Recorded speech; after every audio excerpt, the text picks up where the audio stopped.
মধ্যে আছে, আর এছাড়া আছে 33% নারী শতাংশ থাকতে হবে সব জায়গায়, কমিটিতে বলেন, যে কোনো কমিটিতে বলেন, সেটা নির্বাচনী ইয়েতে আইনি আছে। যদি তাই হয় তাহলে আপনি 33% দল তো আরো দিতে হয়। বিএনপি 3.5% দিছে, আমার তার আগে জামাতেরটা বলেন, জামাত একজনও দেয় নাই কেন? কেউই আইন মানেন না, উনি একজনও দেয় নাই। ভাই পর্যায়ক্রমে দিতে বলছে, 3.5 আপনি সেই আলাপ করেন, আলাপ সেই জায়গায় করেন যে এই আইন কেউ মানতেছে না, তাও নির্বাচন করতে যাচ্ছি। আপনি যদি ব্যালট প্রিন্ট করেন তাহলে ব্যালটের কালার কি আমরা কিন্তু এখন পর্যন্ত জানি না। কথার কথা বলছি আমি, তর্কের খাতিরে। আমরা কোন ব্যালটে ভোট দেবো সেটা কালার কি, ব্যালটের ডিজাইন কি, কিছুই আমরা জানি না। যদি এই ব্যালট পেপার বানাইতে তাহলে ডিজাইনটা পাইতে হবে, 1 নম্বর। 2 নম্বর হলো আপনি সিল বানাইছেন। আমার কাছে মনে হয় না যে বাংলাদেশ এখন সেই জায়গায় আছে। আপনি জামাতের ওয়ার্ড সেক্রেটারি ধরা পড়ছে, ওকে, এটা করলে সে গ্রেপ্তার হইতেই পারে, সেটা নিয়ে আমার প্রশ্ন না। প্রশ্নটা আমার কাছে মনে হয় বাংলাদেশে কি এখন এই জায়গাটা আমরা আসি যে আপনি সিল বানাবেন, ব্যালট মারবেন, ভাস করে নিয়ে যাবেন, ব্যালট বক্সে দেবেন, হয়ে যাবে ভোট? আমার মনে হয় না সেই জায়গায় নাই এখন রাখবো। সোজা বাংলা হইলো এইটা। তো এইটা যদি এতে কি প্রাইভেসি সিক্রেসি যদি নষ্টই হয় আমি ধরে নিই, তাহলে আপনি স্বতন্ত্র প্রার্থীর বেলায় যখন 1% ভোটারের এনআইডি লাগবে, তার কপি দিতে হবে, তারপরে ভোটার নাম্বারটা লিখতে হবে, তার স্বাক্ষর লাগবে, তাতে সিক্রেসি যায় না, তাতে প্রাইভেসি যায় না। আমি তো মার্কড হয়ে যাচ্ছি যে আমরা স্বতন্ত্র প্রার্থীটা স্বাক্ষর করছি, সুতরাং বড় পার্টিও নিয়ে আমাকে মার্ক, কেউ দেয় দুনিয়া, কেউ দেয় আখেরাত। যেমন ধরেন আপনি দুনিয়া মানে কি, এই দুনিয়া মানে একটা ফ্ল্যাটে থাকবো, একটা ঘরে ভাড়া থাকবো, কিংবা এগুলো যদি বাদ দেয় আমার খাওয়া দাওয়াটা দরকার। খাওয়া দাওয়া মানে আমরা বলি রিজিক, রিজিকের মালিক আল্লাহ। এখন আপনি যদি মনে করেন আমার জন্য এখন কার্ড দিবেন, ফ্যামিলি কার্ড দিবেন, ফ্যামিলি কার্ড দিলেন অথবা ক্যাশ টাকা দিবেন, এই তো দুনিয়া, রিজিক। আর জামাত বলতেছে এই করলে আপনি জান্নাতে যাবেন। বাহ, কি সুন্দর, একজনের দিতেছে দুনিয়া, একজনের আখেরাত। তা ভাগ করে 150, 300 নিয়ে 300 সিট নিয়ে নিলেই হয়। তোমরা দাও দুনিয়া, ওরা দিবে আখেরাত, দেশ চলতে থাকুক, জনগণের চাওয়া পাওয়া কিছু থাকবে না। আরেকটা কথা হই যে ভাই, এনে কোনো প্রেম নাই তো, এটা ন্যাশনাল ইলেকশন, এটা সমিতি না। আসলে ধর্মের ব্যাপারটা একটু সেনসিটিভলি দেখা হয় আমাদের দেশে। এই কারণে যখন হিজাব পর্দা করে একজন নারী যান, তখন তার হিজাব বা পর্দা খুলতে বললে তারা আপত্তি করেই থাকেন। এটি হয়তো আমি আপনাকে বললাম, আমি বললাম সে ইউনিভার্সিটি ভর্তি হচ্ছে, সে এনআইডি যখন তুলছে তখন ছবি তুলতেছে, তার পাসপোর্ট আছে, আমার তো মনে হয় না তার আপত্তি করার কিছু আছে। আর যদি আপত্তি করে ভোট দিবে না, কারণ ভোটারের তো দেখতে হবে, যারা ভোটিং সেন্টারে থাকবেন অফকোর্স তাদের দেখতে হবে। তারপরে সে গরিমসি করে আপনি চলে যান, আপনি কেন ভোট দিবেন? ব্যালেন্স করে দিলে আপনি সব চ্যানেল খুলবেন, টক শোতে দেখবেন খালি জামাত নিয়ে আলোচনা। জামাত অনেক ভাগ্যবান আমার কাছে মনে, তার প্রচারই করা লাগতেছে না। আপনি দেখেন না এখানে আসছে, উনি কেমনে ভোট পাবেন সে আলাপ করতে পারে, ওনার পাওয়ার ইয়ে কি, বা উনি কেমনে, সবাই আলাপ করতে আমরা জামাতকে নিয়ে এইটাই তো জামাতের বড় সাকসেস। কেউ কেউ বলতেছে জামাত নাকি গুপ্ত আছে, আমি দেখছি এমনও কথা বলতেছে। ওই আজকে গেলাম এক টক শোতে, সেখানে তার ব্যক্তির নাম বললাম না, সে বলতেছে বিএনপির ভিতরে নাকি 20% গুপ্ত আছে। এ পর্যন্ত তো বিএনপি গুপ্ত ধরতে পারলো না, কারো বাইর করতে পারলো না। আপনি যদি এত গুপ্ত থাকে আপনি বের করে দেন। মানে আমার কাছে ইনফ্যাক্ট মনে হয় কি, দেখেন আমাদের যে অতীত রেকর্ড আছে, অতীত রেকর্ডে 35% রাফলি বিএনপি। আমি এইটা জানবো না, এটা জানবো না এই কারণে যেহেতু ইলেকশন হয় নাই।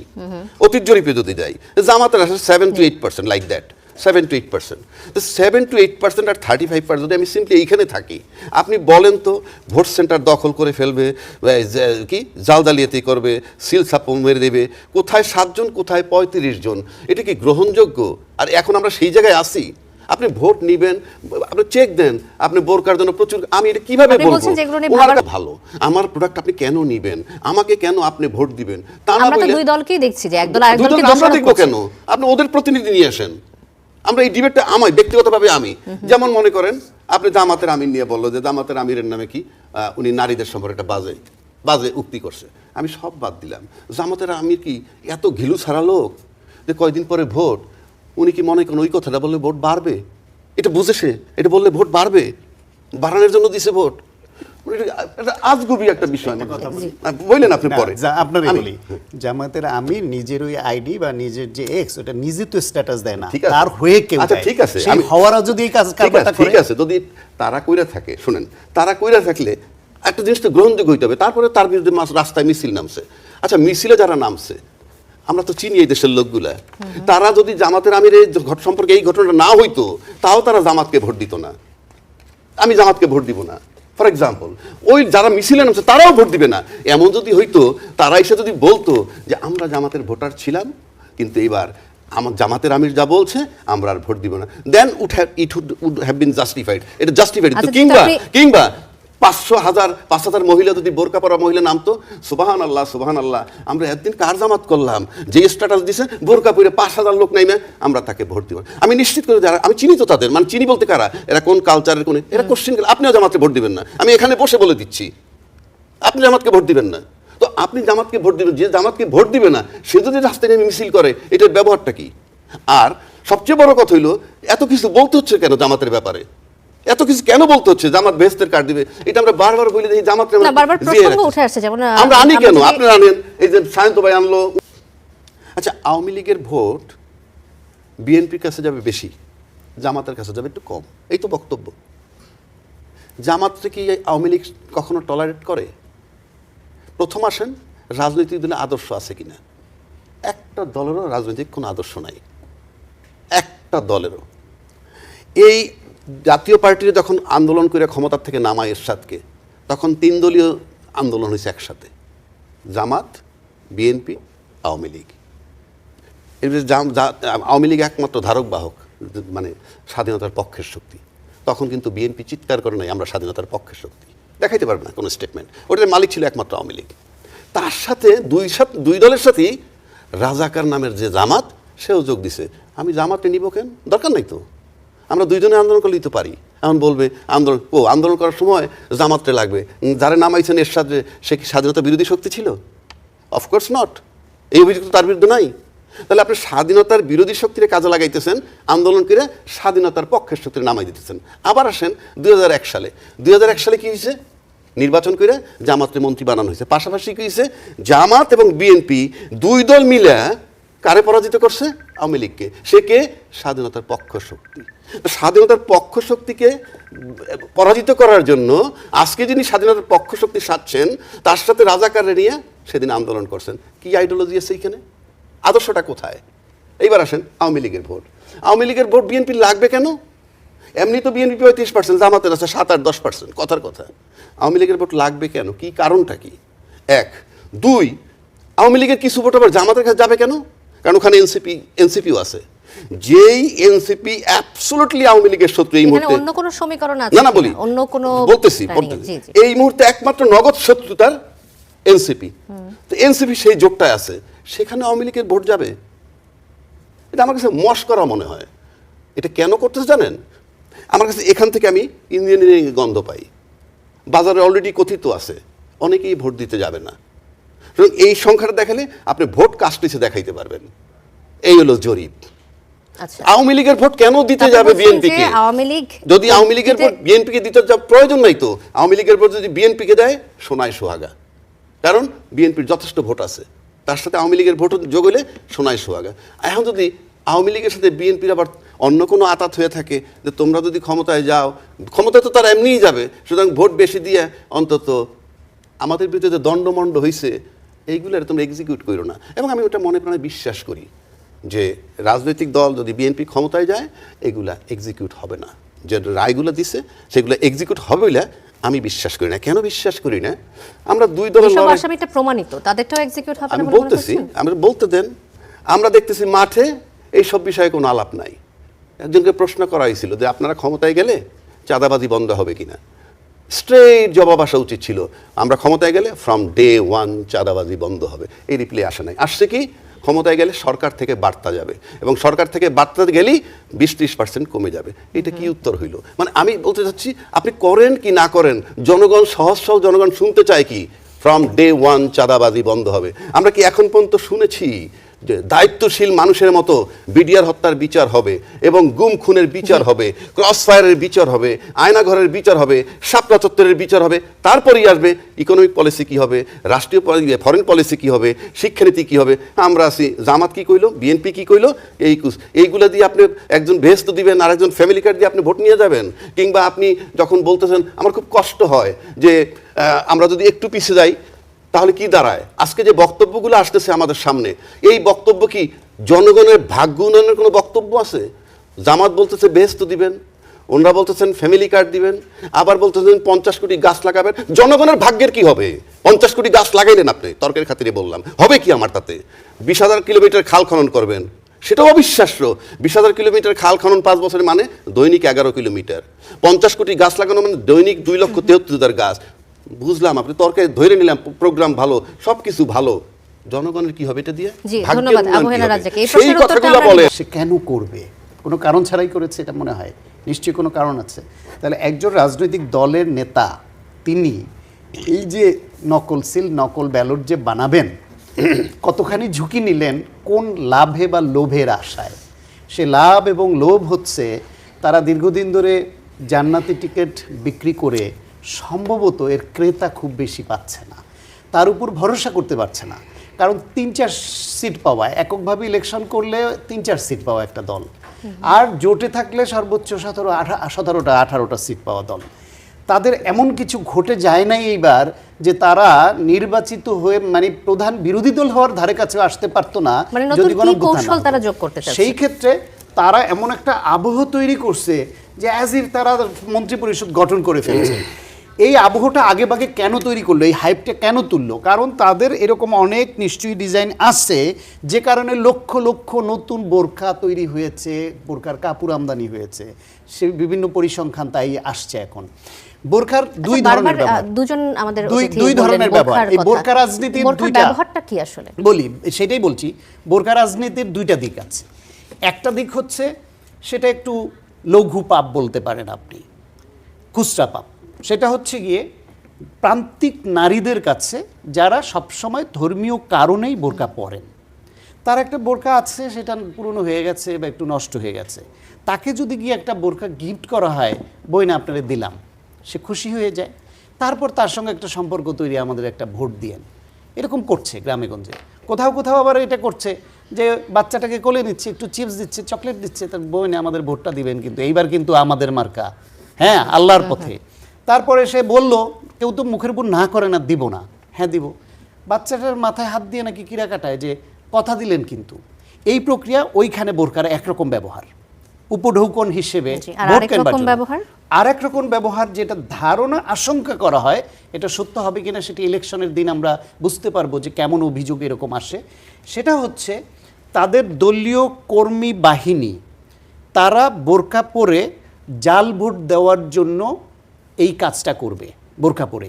কারণ কিভাবে করবে? বোরকা পরে দুই রকমভাবে।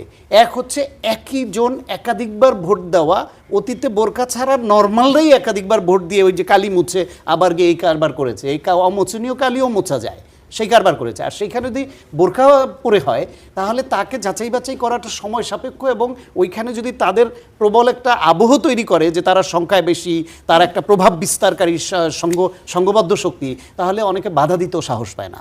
এইরকম একটা পরিস্থিতি করতে পারে।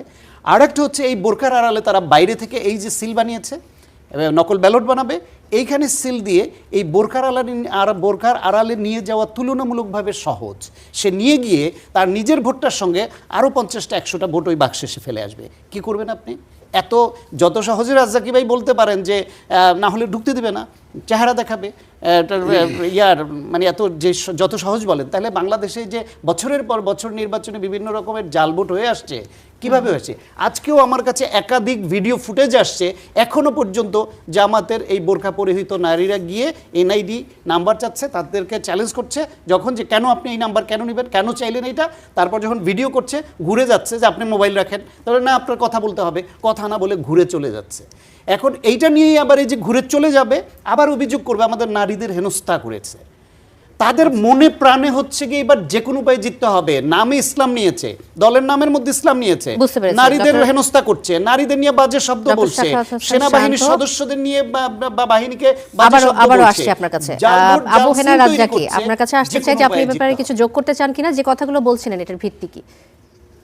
ভাই আমি কেমনে বলবো, উনি বলতেছেন বোরকার, আমার না এই প্রশ্নগুলো আমি দেখি জামাত অনেক ভাগ্যবান আমার কাছে মনে হয়। আমি যত টকশো খুলেই দেখি খালি জামাত নিয়ে আলোচনা, সব আপনি আমি তার না এখনো আটক, 16 ঘন্টা ধরে এখনো আটক আছে। হ্যাঁ, কিন্তু আমরা বারবার দুটো জিনিস শুধু দেখতে চেয়েছি, যে 2 ফ্যাক্টর অথেন্টিকেশনে আপনার যে কোনো আইডি হ্যাক করার বা ওইটা ঢোকার কেউ চেষ্টা করলে আপনার মোবাইলে এবং ইমেলে দুটো মেসেজ আসে যে অন্য একটা ডিভাইস থেকে তোমার এইখানে ঢোকার চেষ্টা করছে, এটা কি তুমি কিনা। শুধুমাত্র জামায়াতের আমিরের মোবাইলে এবং তার মেইলে এই হ্যাক করার চেষ্টার সময় এই দুইটা মেসেজ এসছে, মেসেজ দুইটা ডিসক্লোজ করে দেখ, তারা প্রকাশ করে দেখ, তাইলে আমি আর রাজ্জাকি ভাই একমত হয়ে বলবো হ্যাঁ অবশ্যই হ্যাক হয়েছে। আমাদের মধ্যে কিছু সন্দেহ তৈরি হয়েছে, সন্দেহটা নিরসন করার দায়িত্ব তো তাদের, সেটা করুক। সন্দেহ কেন হয়েছে? কারণ আল জাজিরায় জামাতের আমির সাহেব যে বক্তব্য দিয়েছেন একদম হুবহু একই বক্তব্য ইংরেজিতে সুলিখিত, এটা একটা স্টেটমেন্ট, শুধুমাত্র প্রস্টিটিউট শব্দটাকে একটু ঘুরিয়ে যোগ করা হয়েছে, যেটা তাদের মনোভাবকেও রিফ্লেক্ট করে। কারণ তাদের দলেরই আরেক নেতা কয়েকদিন আগে বলছে যে ডাকসু বেশ্যাখানা ছিল। তারা এই অবস্থান ধারণ করে নারীর প্রশ্নে, সেটা আমরা অনেক প্রমাণ এরকম আছে হাতের সামনে। সেজন্য আরেকটা জিনিসও আমি এরকম শুনেছি, এটা প্রমাণ সাপেক্ষ, তারা নিজেরও ভেবে দেখতে পারে। দলের মধ্যে জেলাসি থাকে, গ্রুপিং থাকে। ধরেন জামাতের আমিরকে বুয়েটের সাবেক ছাত্রলীগ গ্রুপরা এখন বেশি কাছে চলে গেল, না ঢাকা ইউনিভার্সিটি কেন্দ্রিক গ্রুপ বেশি কাছে চলে গেল, তারা তো এটা পরিচালনা করে। তারেক রহমানেরও তো পেজগুলো সে নিজে সব দেখে দেয় না, অন্য দলেরও দেখে দেয় না।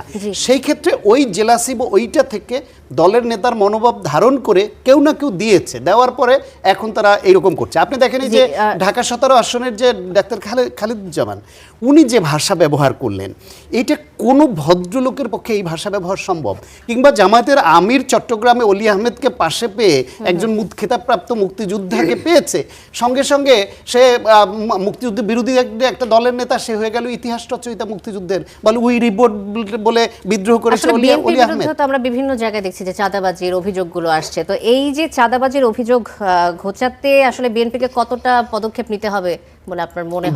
বিএনপি বাংলাদেশে বুর্জোয়া পাওয়ার পলিটিক্স করা মধ্যপন্থী দল যারা আছে, তাদের প্রত্যেকের বিরুদ্ধে চাঁদাবাজি হোক, হাদিয়াবাজি হোক, ডোনেশনবাজি হোক, সব ধরনের অভিযোগ আছে।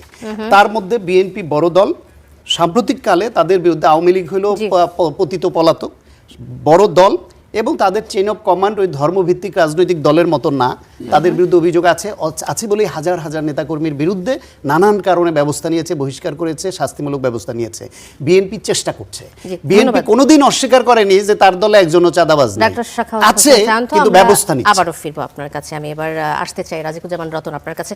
আমরা যে কথাটি বলছিলাম যে জামাত যেহেতু অভিযোগ করছে যে বিএনপি বঙ্গভবন ইন্ডিয়া একসঙ্গে প্যাকেজ প্রোগ্রাম করে জামাত ইসলামের বিরুদ্ধে সাইবার অ্যাটাক করেছে, এই প্রসঙ্গে আমি ঠিক এই প্রসঙ্গে না, জাতীয় নাগরিক পার্টির আহ্বায়ক নাহিদ ইসলাম বলেছেন যে আসন্ন সংসদ নির্বাচন ঘিরে প্রতিবেশী দেশ ভারত ষড়যন্ত্র করছে। আওয়ামী লীগের পূর্বের যে ভোট কারচুপির নির্বাচন, সেটিকে ভারত সমর্থন করে এসেছে, আমরা সেটা সবসময় দেখেছি। তো এবারও তারা কাকে মানে এই নির্বাচনে তারা কাকে সমর্থন করতে যাচ্ছে?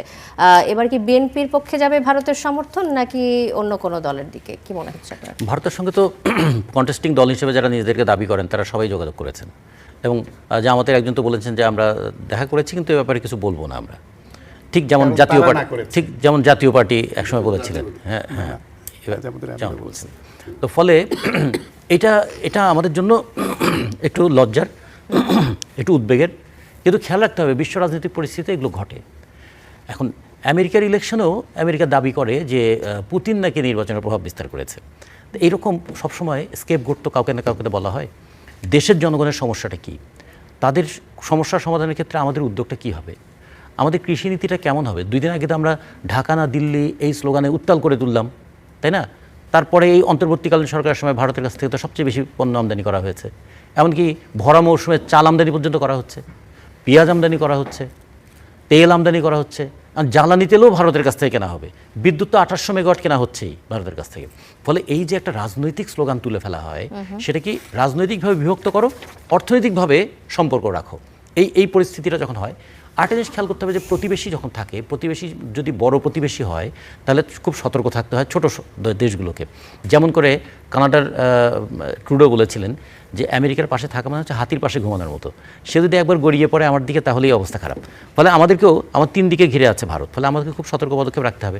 আমাদের এখান থেকে কেউ হুঙ্কার ছুটছে দিল্লি দখল করে ফেলবে, রাজনৈতিকভাবে তারা কি প্রভাব ফেলেন আমাদের উপর এই মুহূর্তে? অবশ্যই রাজনৈতিকভাবে প্রভাব ফেলার চাইতেও বেশি গুরুত্বপূর্ণ তাদের কাছে অর্থনৈতিকভাবে প্রভাব ফেলা। আপনি বাংলাদেশ ভূ রাজনৈতিক অবস্থাটা দেখুন।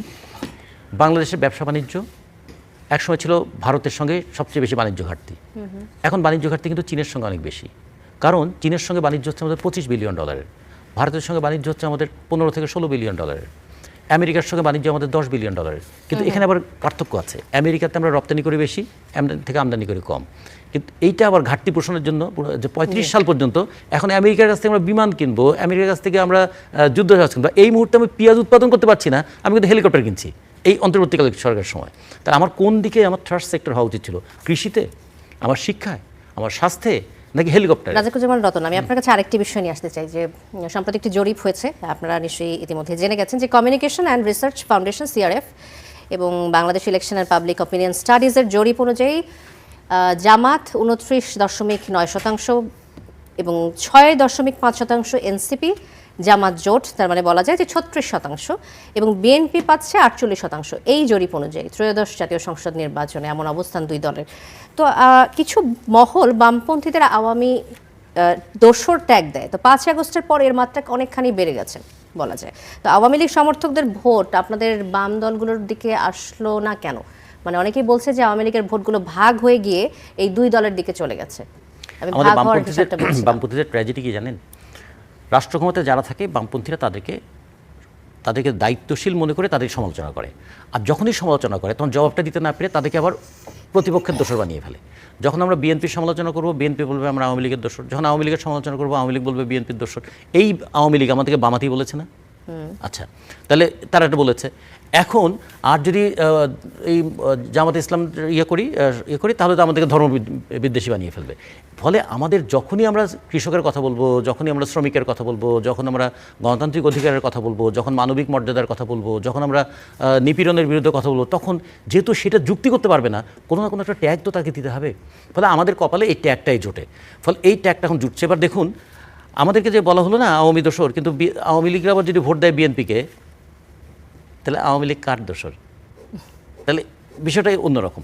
ইলেকশনের সময় অনেকগুলো ফ্যাক্টর কাজ করে। স্বাধীনতা যুদ্ধ নিয়ে তো আসলে জামাতের বিশাল দ্বন্দ্ব রয়েছে, এবং তারপরে তো আওয়ামী লীগের সমর্থকরা এই জরিপ অনুযায়ী তাদেরকেও বেছে নিচ্ছে কিছু শতাংশ। না, আপনি খেয়াল করে দেখুন, আপনি 86-এর যখন নির্বাচন হয় এরশাদের বিরুদ্ধে, আমরা তখন বললাম, আমরা বাসদের নেতৃত্বে আমরা সহ 5 দল আমরা বললাম আমরা এরশাদের অধীনে নির্বাচনে যাব না।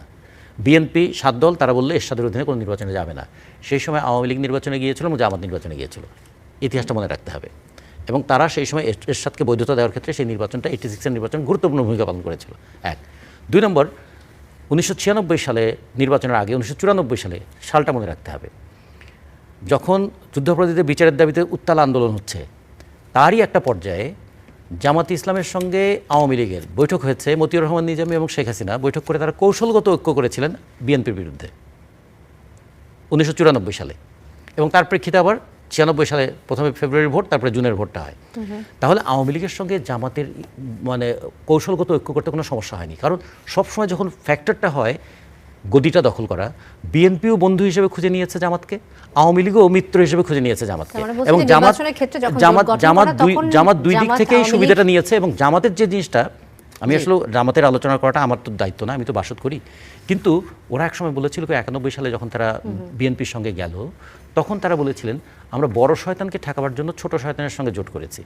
বড় শয়তান হচ্ছে আওয়ামী লীগ, ছোট শয়তান হচ্ছে বিএনপি, কারণ নারী নেতৃত্ব তখনও তাদের কাছে গ্রহণযোগ্য নয়, এটা করেছিল। কিন্তু কিছুদিন পরেই দেখা গেল ঠিক তারা উল্টে গিয়ে আবার বড় শয়তানের সঙ্গেই তারা কি আপনার কাছে আসতে চাই একই প্রসঙ্গে, যে এই যে জরিপ যেখানে আওয়ামী লীগের ভোটগুলো ভাগ হয়ে যাচ্ছে এবং ভাগের একটা ধারণা করা হচ্ছে বড় অংশ বিএনপির দিকে এবং একটা 36% ভোট জামাতের দিকে যাচ্ছে। তো বিএনপি আওয়ামী লীগের সাথে তো গত 17 বছরে আমরা দেখলাম যে দা কুমড়ার সম্পর্ক ছিল। 5ই আগস্টের পর আওয়ামী লীগের যে নেতাকর্মীরা ছিলেন এই দেশে, তাদের ওপর বিএনপি নেতাকর্মীরা হামলা করেছেন, এমন ঘটনা আমরা পেয়েছি। তো আমার প্রশ্নটা হচ্ছে যে রাজনৈতিক দলগুলোর এই সমীকরণগুলো কি বদলে যায় যখন তারা ক্ষমতাচ্যুত হয়? আমার কাছে এটা কোনোভাবে গ্রহণযোগ্য না। কেন আমি বলি, ৬৬ জেলার 180টা আসনে 300 আসন কভার করা হয়নি। এই বিজ্ঞানসম্মতভাবে যদি ঠিক মেথড ফলো করা হয় তাহলে সব নানিও রিপ্রেজেন্টেটিভ স্যাম্পল হলে পাওয়া যায়, সেটা হতে পারে। তারপরেও যেহেতু 300 আসনের রিপ্রেজেন্টেশন না, 180 রিপ্রেজেন্টেশন, এইখানে একটা ফাঁক থাকে যে তারা র্যান্ডম স্যাম্পলিং মেথডে করুক বা যে কোনো স্যাম্পল ফলো করেই তারা আসন নির্ধারণ করুক, সেইখানেই ওই দৈবচয়নে যেই আসনগুলি পড়েছে সেই আসনগুলিকে আওয়ামী লীগ অধ্যুষিত নাকি জামাত বিএনপি অধ্যুষিত, সেখানে জামাত আওয়ামী লীগ এমনি কম আছে সেটাও হতে পারে, অথবা এই সব নানান বিষয় আছে। তারপরেও হচ্ছে এই জরিপের এখানে অনেক নানান রকমের বায়াসড হতে পারে, ভুল তথ্য আসতে পারে। পৃথিবীর বহু দেশের বহু বড় বড় নির্বাচনে অনেক বিখ্যাত প্রতিষ্ঠানের জরিপ ভুয়া প্রমাণিত হয়েছে। ইন্ডিয়ান নির্বাচনে বড় বড় প্রতিষ্ঠানের জরিপ কুপকাত হয়েছে। বাংলাদেশে 2001 সালের নির্বাচনের আগে যত জরিপ দিয়েছিল আওয়ামী লীগের পক্ষে বেশিরভাগ ছিল, সেই জরিপগুলো একটু কাজে আসেনি। সংবাদ মাধ্যমগুলো একচেটিয়াভাবে আওয়ামী লীগের পক্ষে রিপোর্ট করেছিল, বিভিন্ন আসন ধরে ধরে হাড্ডাহাড্ডি লড়াই হবে যেখানে, সেখানে আওয়ামী লীগের জামানত বাজেয়াপ্ত হয়েছে, এরকম ঘটনা ঘটেছে। সুতরাং এইসব জরিপ এত গুরুত্ব দিয়ে দেখার কিছু নাই। এটা হলো আমার প্রথম বক্তব্য। দ্বিতীয় হচ্ছে গিয়ে, এটা কেন আমি এখানে একটু ডিফার করছি, সেটা হলো আওয়ামী লীগের ভোট কেন বিএনপির লাগবে বা কেমন জামায়াতের লাগবে সেটা বড় প্রশ্ন না। বড় প্রশ্ন হচ্ছে আওয়ামী লীগের যারা অপরাধী, তারা পলাতক, তারা শাস্তির আওতায় আসছে বা শাস্তি হবেও, কিন্তু এর বাইরে যে ব্যাপক সংখ্যক সমর্থক তাদের আছে, কোটি কোটি কোটি সমর্থক, তাদেরকে নির্বাচনে আপনি ভোটার হিসেবে কেন গণ্য করবেন না? এটা তো তাদের অধিকার। শুধু যেহেতু তার নাগরিক অধিকার প্রয়োগ করতে সে যদি আসতে চায়, সেটা তো সরকার এবং নির্বাচন কমিশনের তরফ থেকে আহ্বানই থাকবে। সকল বৈধ নাগরিকেরকে তারা আহ্বান করবে, আপনারা ভোট দিতে আসুন। এটা করে না নির্বাচন কমিশন? এটা তাদের দায়িত্ব কিনা? শুধু করলো। করার পরে তারা যদি কেন্দ্রে আসে, তখন ভোটটা কারে দিবে?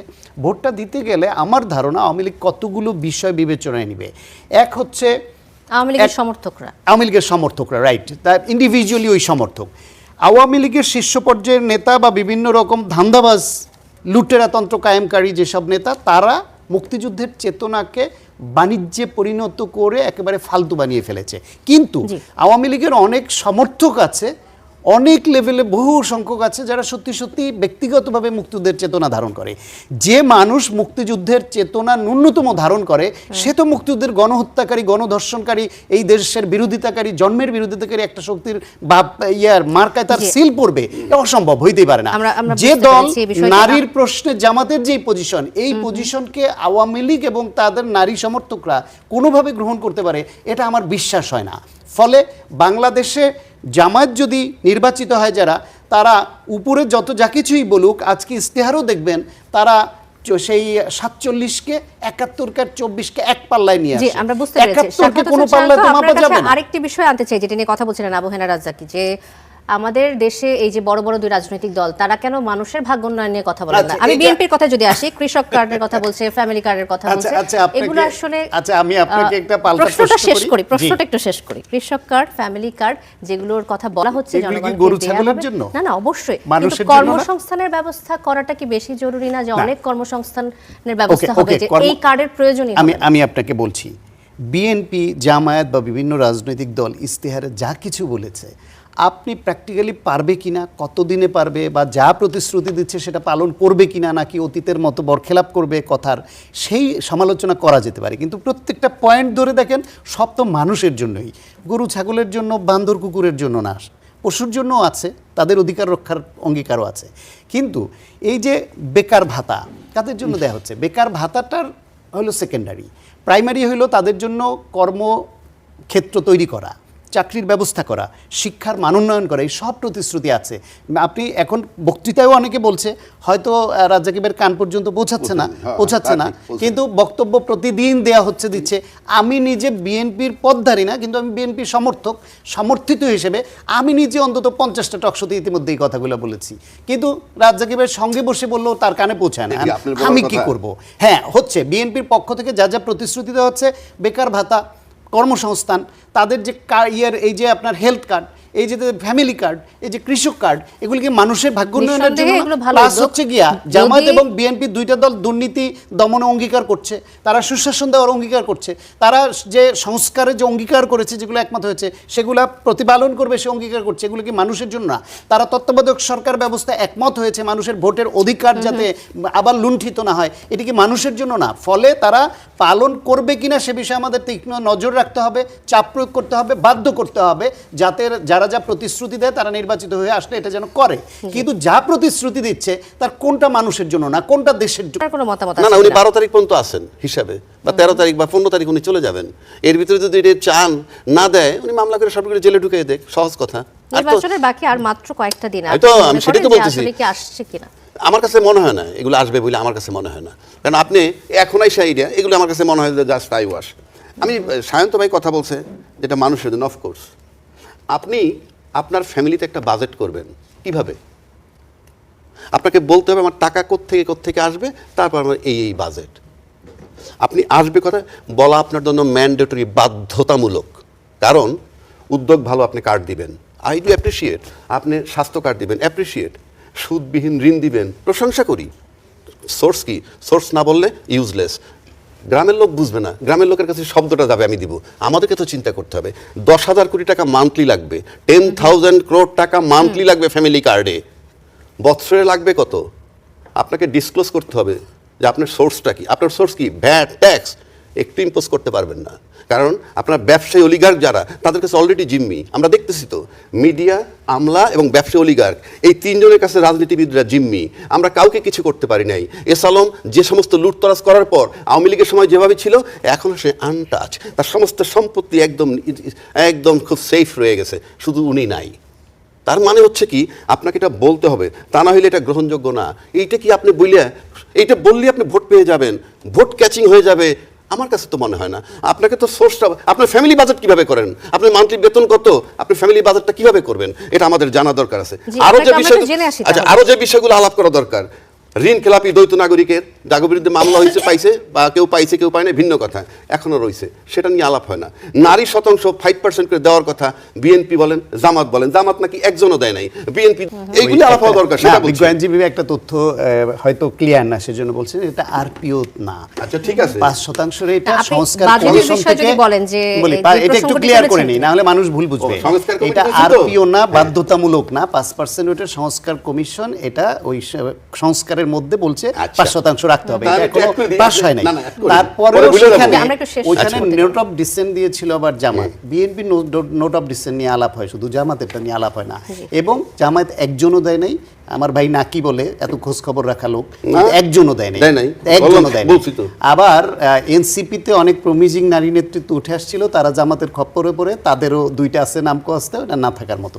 এবার বলেন কি জানতে চাইছেন? শান্ত শেষ করতে হচ্ছে। শেষ করতে বলছি, আরপিও ছাড়া ওই যে সংস্কার